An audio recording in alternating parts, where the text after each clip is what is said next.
medical terminology students. This is Ms. Maxwell, and I am the instructor for the medical terminology course. And I'm so glad that we have finally gotten our school year started. And I want to go over just a few key points to kind of get you started in the lessons. We will be having a live lesson in a few days. Those live lessons are not at scheduled times, but we will have them pretty regularly, and I will let you know when those will be coming up. So when you open your course, this is what's called the course tree. This is what you will see. To start, you will click on lesson 1, and this is what pops up. You can see that there are 7 pages to this lesson. The first couple pages are usually introductory. There's an instructional video on the teaching guide, which is not for y'all here. And then this is the study guide instructions, but I will go over what that is in just a moment. Clicking to page 2,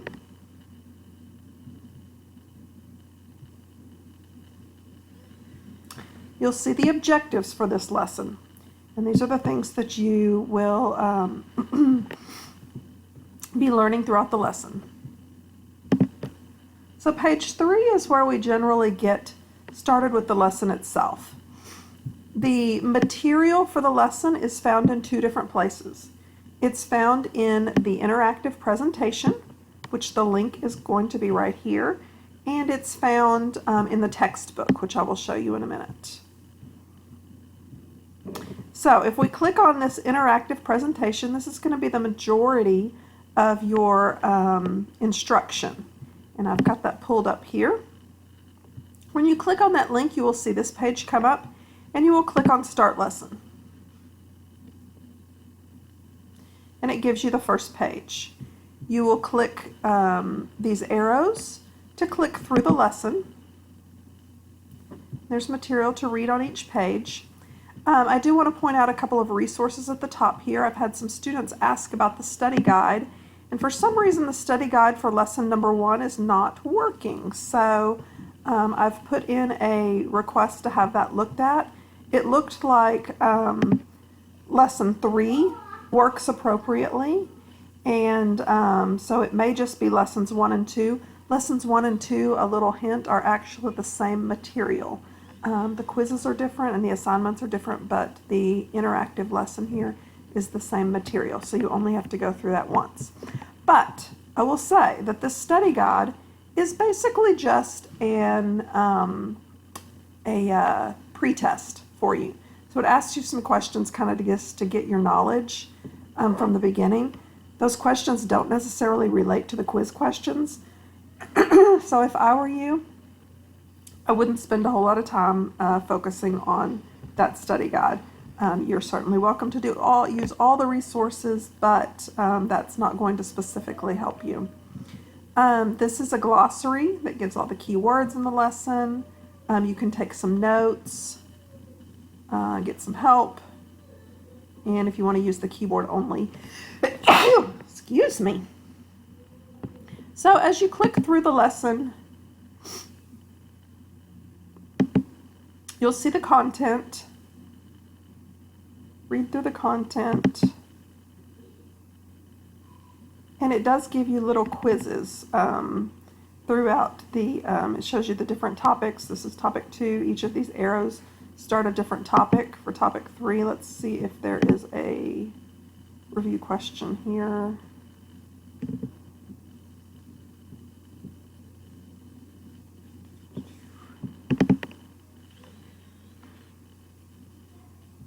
Doesn't look like it, but some of the right before when you finish, it will give you a review, and some of them will give you some review questions, which are kind of helpful.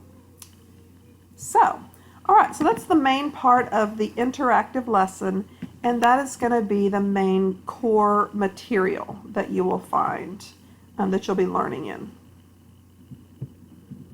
Going back to the lesson itself, that wasn't it.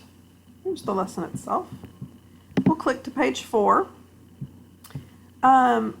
Page 4 gives you some activities to complete, and this involves the textbook. This is the other resource, and when you see medical language, this is the link to the textbook. The textbook does take a minute to load, so I have it set up ready to go here. This is what it looks like when you load the textbook. You can go to by chapter. You can list it by chapter. If you know the specific page, like there was the portfolio listed page 30, you can go directly to page 30. You can toggle on the pages using the arrows. You can search a topic, increase or decrease the font size in it. There's lots of little resources here. That's the textbook. I will tell you, you are welcome to do as many or as few of these activities as you choose. These activities are all good to help reinforce the materials that you've learned, but like the activities on this page, page 4, these bottom activities, review activities, are not turned in anywhere. This up here, complete the activities below, where it says to create a second study guide using the steps from the previous page, and then you're going to complete the word parts exercises on page 30 and then submit this in the Dropbox on page 7. This is actually a portfolio, so you have to read it carefully to see what you're going to turn in and what you're not. So this part you would turn in, except because of our late start, I have several assessments and lessons that we're going to skip, and this is one of them. So because this portfolio is dropped, when you go to the Dropbox and try to submit it, it will not allow you to submit it. I'm having some students that are finding that out. So make sure you please read your webmail carefully. I will be including, probably with this video, I'll probably include a list of all of the assessments and lessons that are dropped. So page 5 is again just some reinforcement activities. Here's the answer key to that. That is not something you will turn in. But again, good practice if you have time and you're able to go through that. Page 6 is going to be a quiz, which is graded, is required, and is graded. And we'll talk about a resource for the quiz in just a moment. And then page 7 is the Dropbox, where you're going to submit where you would submit the word parts assessment. However, again, for lesson 1, it is dropped. So by each of the lessons, you can see the type of assessment. There is a quiz and a portfolio for the first lesson, which the portfolio was dropped. A quiz for the second lesson, quiz and a portfolio for the third lesson, so on and so forth. The D is a discussion. And then the T is a test, which is at the very end for the semester exam. All right, now let's look at, I want to take us to the message board, because this has some good resources that you'll find helpful, hopefully.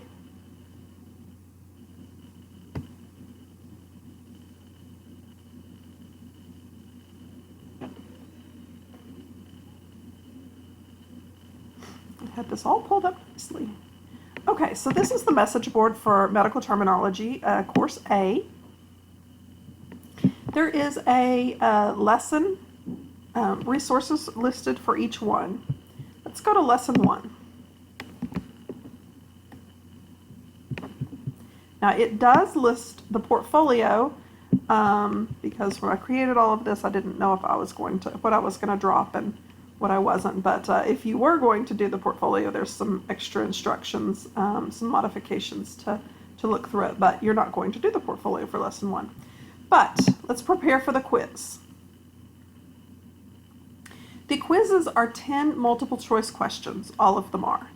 And the activities and the material, there's a lot of material, a lot of activities, but they don't necessarily prepare you for the quiz.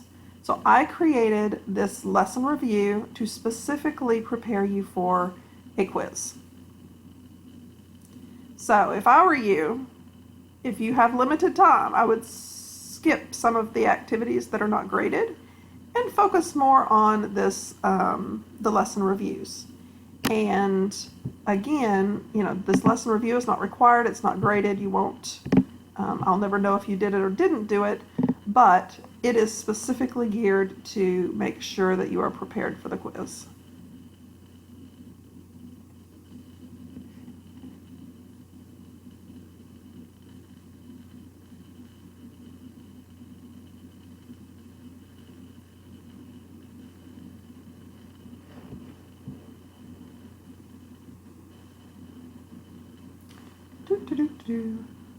Love waiting for things to load.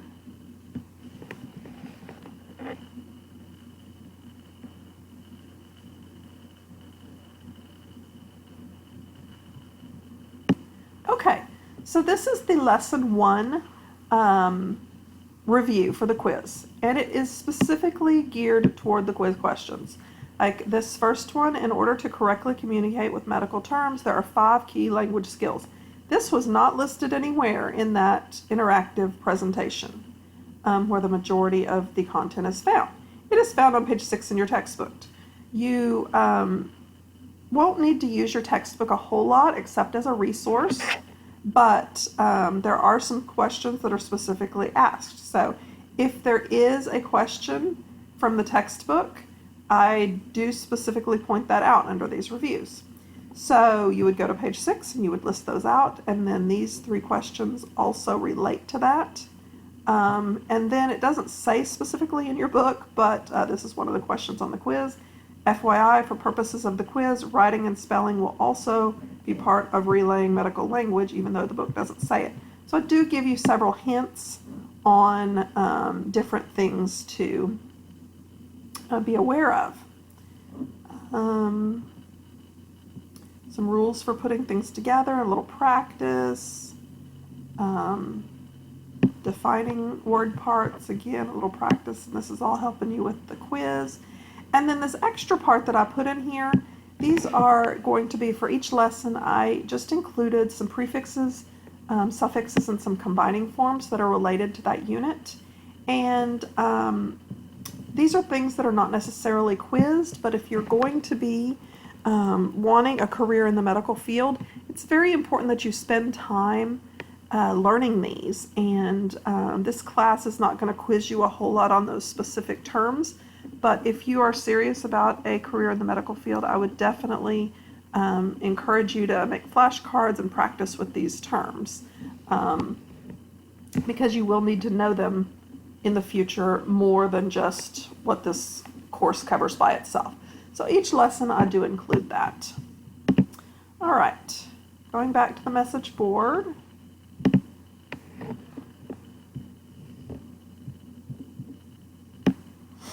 There is help or resources for each of the quiz, each of the lessons.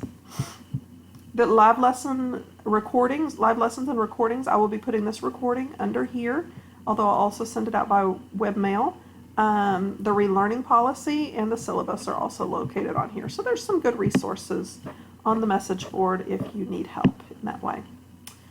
All right, well, that kind of covers some basic information about the course. Hopefully this will help kind of guide you on how to get started. And please pay attention to your webmail. I do send webmails out regularly, giving you hints on, things that reminding you of things you can skip, and, different hints on different things. So I look forward to getting to know you a little better as the semester goes on, and just contact me by webmail if you have any questions. Have a great day. Bye-bye.